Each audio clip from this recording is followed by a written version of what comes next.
En estos días, en Washington, ha tenido lugar un foro organizado por el Banco Mundial y por el diario El País de Madrid acerca de los desafíos de la clase media en América Latina.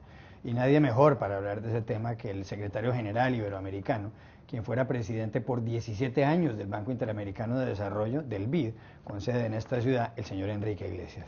Señor Iglesias, gracias por estar aquí. Muy buenas tardes, encantado de saludarlo. Señor Iglesias, este foro del Banco Mundial y el diario El País trataba sobre los retos de la clase media, sobre qué hacer con la clase media en América Latina. ¿Qué es la clase media? ¿Qué es ser de clase media? Es una buena pregunta y no crea que la respuesta es fácil, ¿no? Porque no la han dado ni los sociólogos ni los economistas, cada uno tiene su criterio para hablar de quién es de clase media. Para los sociólogos le dirían que le preguntaría qué grado de educación tiene, le preguntaría dónde trabaja. Para un economista le preguntaría cuánto gana usted, gana menos de $10 por día, gana más de $10 por día. Le preguntaría qué tipo de actividad realiza normalmente fuera de su trabajo, en fin, le trataría de encontrar perfiles económicos a su visión. Y un psicólogo le preguntaría, bueno, ¿cuáles son sus ambiciones?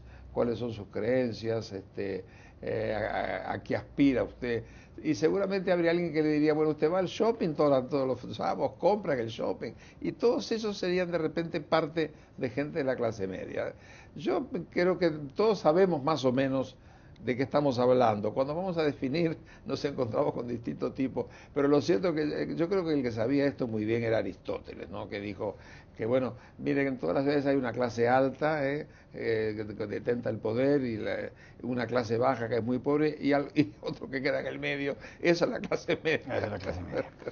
En los últimos 10 años, según informes muy confiables, 70 millones de personas salieron de la pobreza en América Latina. Hoy en día el 32% de los habitantes de América Latina están en la clase media y llega a hablarse incluso de que la clase media tiene hoy en día más gente que la clase baja, que la gente realmente pobre. Pero a pesar de esos avances en América Latina, hay un problema y es que la gente de la clase media demanda más cosas, mejores servicios de salud, más líneas telefónicas, más electricidad, más empleo. Al parecer ese reto no lo han podido satisfacer los gobiernos. Y la gran pregunta, por supuesto, es ¿qué hacer? ¿Cómo se resuelve ese problema? Claro, eso es lo que estamos viendo hoy en las calles de nuestras ciudades y de las ciudades europeas también y quizás fuera de Europa también. Es decir, la gente empieza, una vez que llega a un cierto nivel de consumo, empieza a reclamar otras cosas más. Primero empieza a reclamar que de alguna manera los servicios tengan calidad de servicios. Por ejemplo, uno de los temas que más preocupa hoy a la clase media es todo el tiempo que invierten en desplazarse si los servicios de transporte urbano son lentos y defectuosos. Y hay gente que se pasa 2 horas en llegar a la casa, en llegar de la casa al trabajo y otros tanto para volver. Entonces la gente comienza a pedir calidad de crecimiento. Además, hay otra cosa que también ha movido un poco a la gente, y es esto. Mucho del fenómeno clase media viene unido al fenómeno del consumo. La clase media consume, y consume cosas que forman parte del bienestar de la sociedad moderna y también ayudan a un cierto estatus. Tener auto es estatus. Y poder ir a Europa, pues también es estatus. Y de alguna manera el poder tener cierto tipo de tenis de cierta marca es estatus. Todo eso genera una demanda en la sociedad y muchas veces esa demanda se alimenta con deuda. La gente se endeuda con tarjetas de crédito y que después hay que pagar. Y llega el momento donde usted tiene 50, 60% del sueldo a fin de mes comprometido con lo que pagó por la computadora, por la televisor. Entonces, eso genera una cierta insatisfacción en la gente. Y eso es lo que yo creo que alimentar todo eso pues no es fácil y la gente pide mayor calidad de los servicios y pide al mismo tiempo más recursos como para poder hacer frente a ese gran aumento que ha tenido en la capacidad de consumo, que lo debe. Entonces eso genera insatisfacción e infelicidad. En los últimos tiempos ha habido protestas sociales en distintos países latinoamericanos. Sí. En Colombia, por ejemplo, algún sector de los campesinos, pero también de los agricultores. En el Brasil ha habido manifestaciones de descontento. ¿Qué países de América Latina en los últimos 10 o 20 años han satisfecho de una mejor forma las necesidades y las demandas de la clase media? ¿Y por qué? Yo le diría que a la pregunta suya yo le voy a decir que ninguno, es decir, porque ningún país ha alcanzado el grado de desarrollo y de bienestar que todo el mundo quisiera tener. Hay países que lo han hecho más y que lo han hecho menos, pero por ejemplo, un país que ha hecho cosas tan importantes como Chile, por ejemplo, que es uno de los modelos que uno puede exhibir hoy de buena conducción macroeconómica y de progreso y de crecimiento acelerado, y sin embargo ha tenido estas expresiones estudiantiles en busca de la calidad de la educación. Esto es interesante porque la gente viene encontrando algo que es un poco lo siguiente: ya no alcanza con cualquier educación.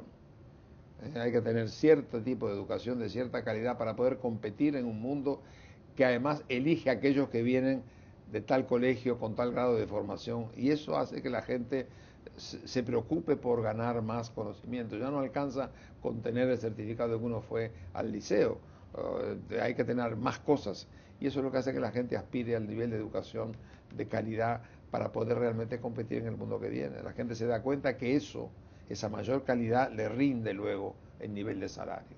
Entonces hay una especie de ansiedad por mejorar y por poder tener acceso a una educación universal de calidad. Y esos son los temas que realmente preocupan y que yo le diría que es bastante... Yo no me acuerdo en la época nuestra, cuando éramos estudiantes, salíamos a protestar y protestamos porque queríamos tener más presupuesto para la universidad o porque queríamos tener más independencia en la conducción universitaria, en fin.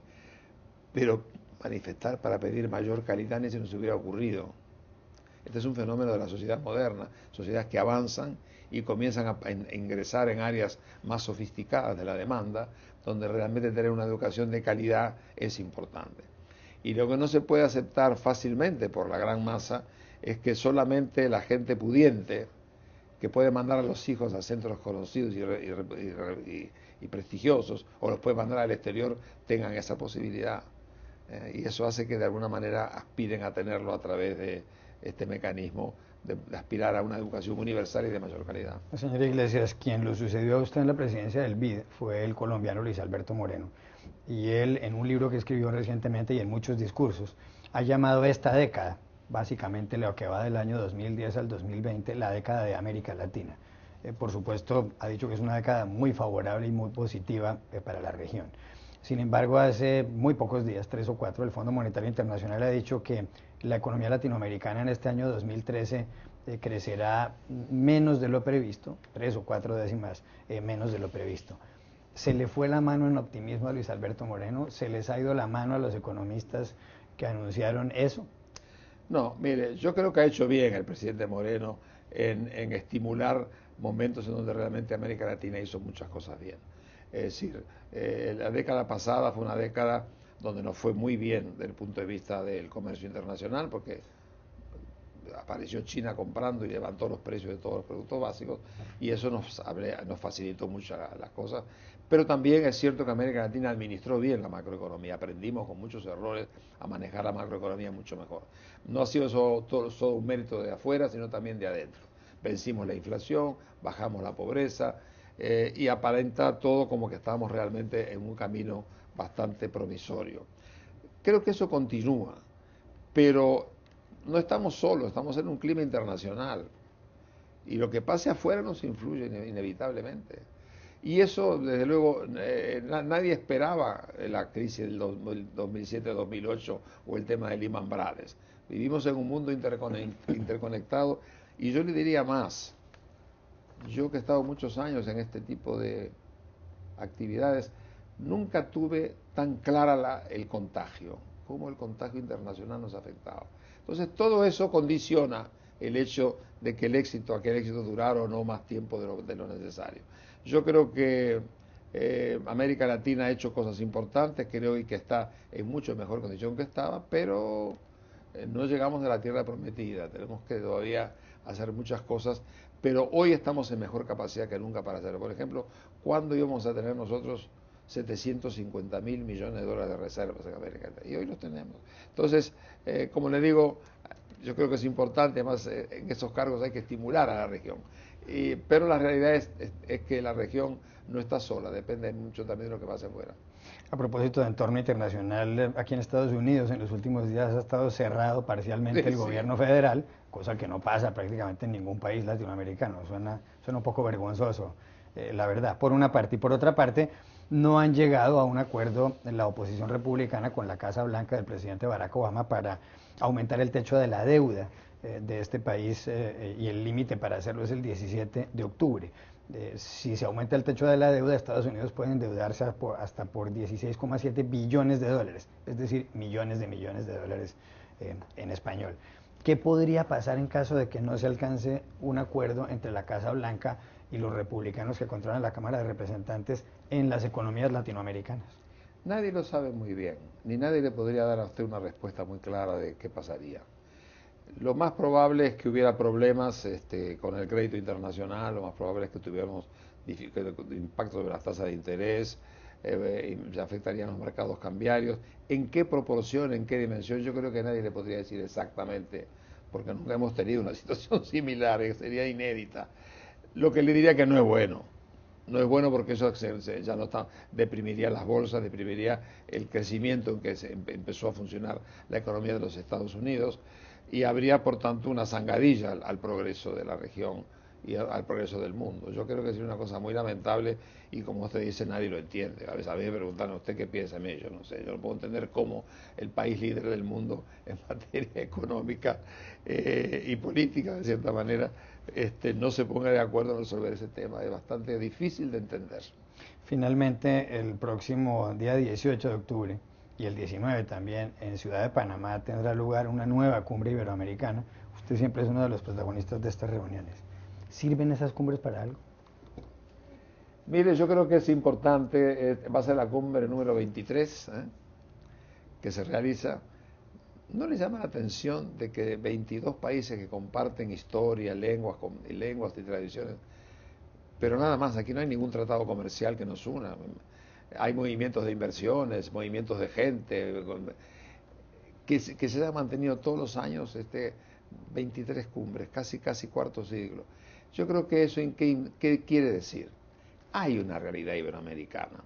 Mire, antes de que se crearan las cumbres, hay más de 1000 instituciones que se llaman iberoamericanas, de todo tipo, de gente, porque de alguna manera este es un tronco común, es el gran mestizaje, es el encuentro cultural de los encuentros uno de los encuentros más ricos de la historia, con un pasado con problemas, porque nosotros hemos hecho una guerra de la independencia y conocemos lo que fue el coloniaje, de manera que no fue un camino de rosa, fue un camino, pero existe una realidad humana muy vinculada en esta región y yo le diría, existe una cosa mucho más importante, no existe ninguna otra región de países que tenga tanta cultura compartida.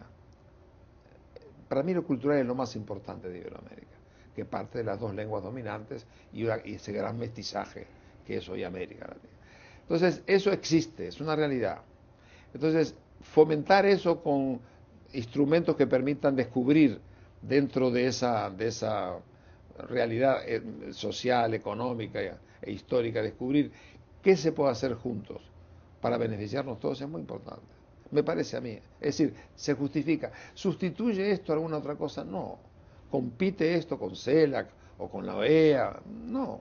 Es decir, es encontrar a partir de esas tradiciones algo que hacer. Ya hay, como es importante decir que este tipo de esfuerzo no es aislado.